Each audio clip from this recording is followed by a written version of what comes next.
Boom, Jah Knows the Truth back with another one. And today we're covering Empire Records, home of the dead rappers. And they seemingly keep ending up dead or in jail, all behind this Kazar Ghazi Shazi who owns Empire Records. And mysteriously, these rappers are popping up dead back to back to back to back.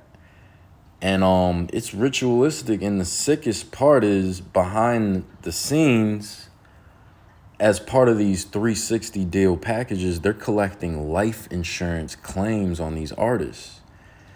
And you gotta know that this industry is that evil and that desperate. This isn't just some theory. Like, you can see back to back over the past 2 years since the pandemic, rappers are just dying. It's ritualistic if you really pay attention. So whether you're a big time rapper or small time rapper, you're getting wrapped up in this business. And this goes back to even Bushwick Bill blasting his label over life insurance policies taken out on him. And that's when I realized, too much beefing. And we was beefing for real. Like, people was like dying and this and that. And it was just like, it was blocking a lot of money. People didn't want to touch you. You know what I'm saying? Your rap friends, somebody gets shot, your rap friends stop picking up, the label stop picking up. Nah, it gets crazy. You know what I'm saying? It gets crazy. But now it's even crazier because they getting life insurance on artists. At least back then we didn't have that. Somebody told me that shit. Yeah. Is a label signing an artist in good faith if you're taking a life insurance out on him? No, you praying on his death. You praying on making millions on his death. Or are they being realistic though? Both. They're being realistic, and you're supposed to have life insurance anyway. But when the label does it, if you don't have one, that's crazy. So there you have French Montana telling us that these labels factually take out life insurance policies on their artists. And this goes back even further than the Bushwick Bill claim I was showing you, to Sam Cooke, Paul Williams of the Temptations, Donny Hathaway, big artists back then, Otis Redding. They were having disputes with their labels and they die mysteriously, showing you that this industry is that evil. They want that control. And when we fast forward to today, PNB Rock just recently passed away. Now, whether that was an organic incident, just some hood shit, or a hit, it's all the same influence of this evil industry. Getting these guys to try and prove they'll go anywhere and they don't got to check in and all that. And when I started making this video, I knew more rappers would pass away. Since I've gathered images for this video, at least 10 rappers have died. But before PNB Rock passed, he did a few interviews, and in one of them, he revealed another part of the 360 deal in which they take control of your social media, your YouTube, and even the monetization from your YouTube. I can't even say I want to put this shit on YouTube real quick. Oh, vlog. You know what I'm saying? Because they got my YouTube. You know what I'm saying? I don't even got access to my fucking... So you don't even have access to your own YouTube? Fuck no, bro. When I got signed, bro, they take over all your shit. They ask you all these questions like, all right, what's your password to this? Do you ever got an account over here? We need the password to this. You be thinking like, all right, they just going to have access to it, but they changed your whole shit over. You heard me? Like, they even rerouted my money. I don't even get my YouTube checks no more. What the So you can't drop a video tomorrow or a vlog? Fuck you got to send it to the label first. Hell yeah. What the fuck? So you see, man, I've done many videos on the industry, and this is the part where you're seeing the business behind the scenes is the evil. And who's carrying it out? The Synagogue of Satan, the Khazars, which now Ukraine, like I've covered in other videos. But this is the sick part. You have this quote-unquote black industry, but it's being ran by Caucasians of the Jewish influence. And I covered in that video, the rap is funded by the private prison industry. It is. So they even want you in prison or dead. Like Gucci Mane keeps going in and out of prison, and to the point they can just replace you. So here you have all the rappers in jail. Even the Gucci they put out started a label, and like 3 or 4 of the rappers are locked up. So you had Casanova, Young Thug now caught up. And these are guys really doing what they say in the songs. That was the trick. The rappers used to be more faking it. Now they're like, we want them to be real criminals, and then they influence the children to be real criminals. Then they get locked up. Then we lock up all these people, and then the private prisons profit. These Khazars in charge of the music industry profit. And who really catches the short end of the stick? The original man. Hood Rich Pablo Juan, another one of Gucci's artists. You had Rollo in jail.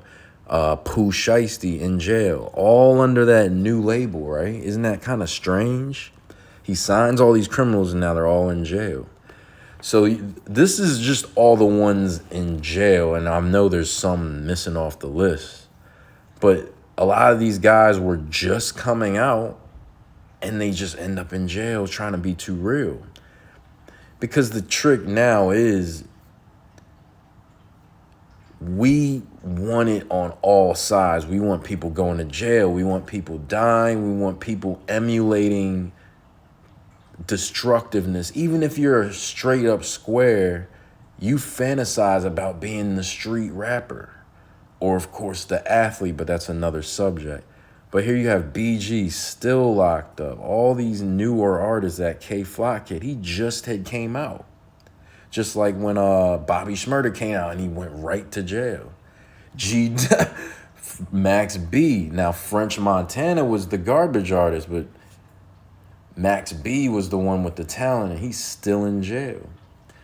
So you're starting to see the program here, and it's being ran by evil. It's actually a form of magic, just like with the Bloods and Crips, and we're going to get into that later. It's all a magic spell over us.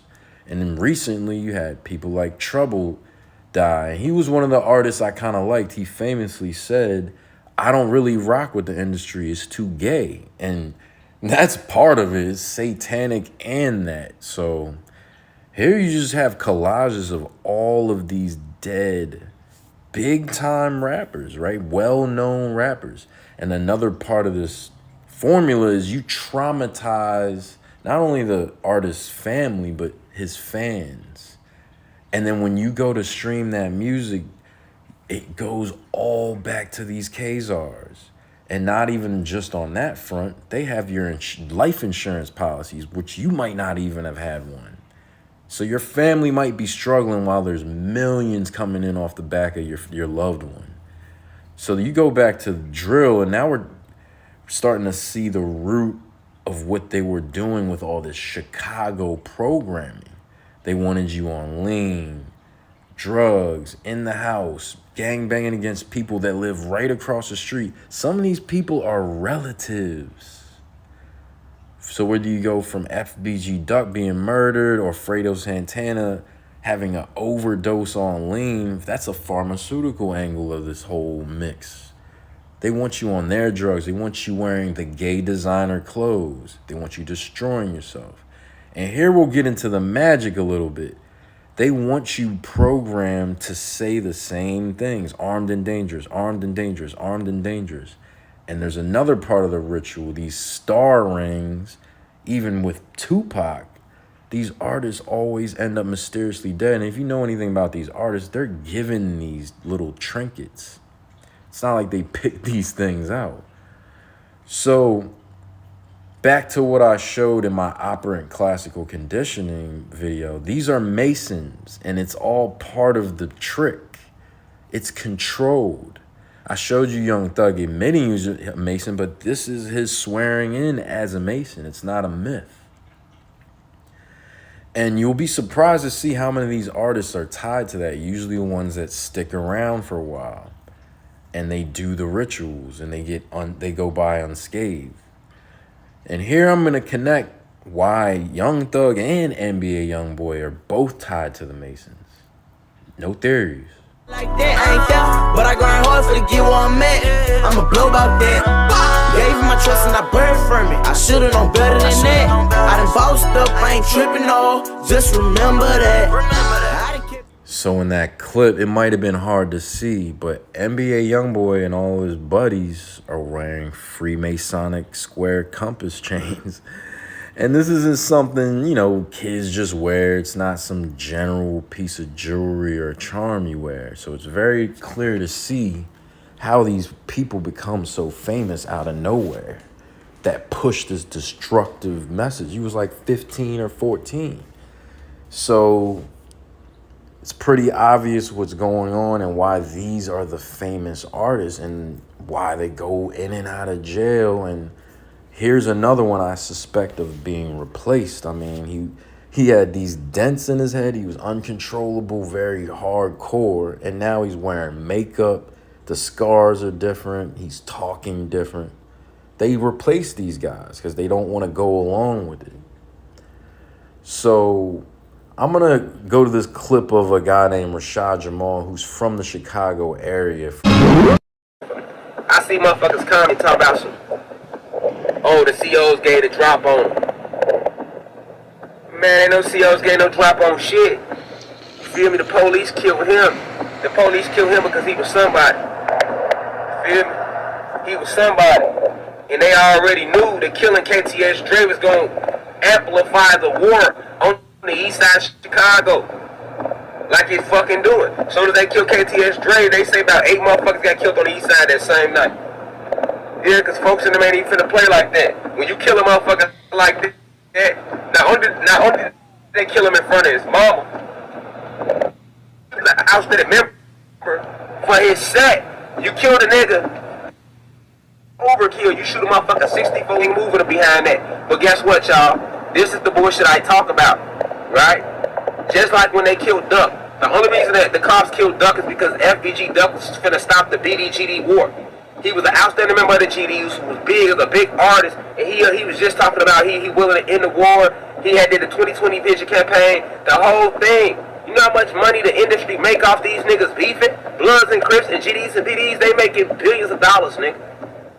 Alright? Why you think they bless Dirk so good? Because he helps contribute to the violence. Every time niggas make these songs glorifying the violence in y'all music, this is why I stop. That's why I'm telling y'all to stop doing it. When y'all making these songs glorifying all this killing and shit, nigga, what you think niggas gonna try to do in the streets? They're gonna be inspired to kill because you're sending out low frequencies through your music, man. Music is powerful, man. Your voice is powerful. This is what I'm trying to tell you niggas is rapping, man. So that was Rashad Jamal, a Chicago native, but he's kind of a truth speaker, and he's ironically in jail, but he got caught up in trying to be in the industry. But he did expose how a lot of these hits, it's not always just the ops. It's like real operatives and police and shit. So the reason Lil Durk gets to stand next to the mayor of Chicago, but at the same time talk about murders in his raps, it's because he sacrifices the people around him. Look at all these people that have died around this man. His brother, his cousin, his manager, his artist that was better than him, bigger than him. And how this happens, it ties back to the Masons. They have a Masonic temple right there on O Block. So you go back to Jeff Ford, Larry Hoover, David Barksdale. These are Masons. They do the red-blue magic, Republican, Democrat, Blood, Crip, GD, BD. And at the top, they're operatives, but below, they just create destruction that is, to this day, working in automatic form.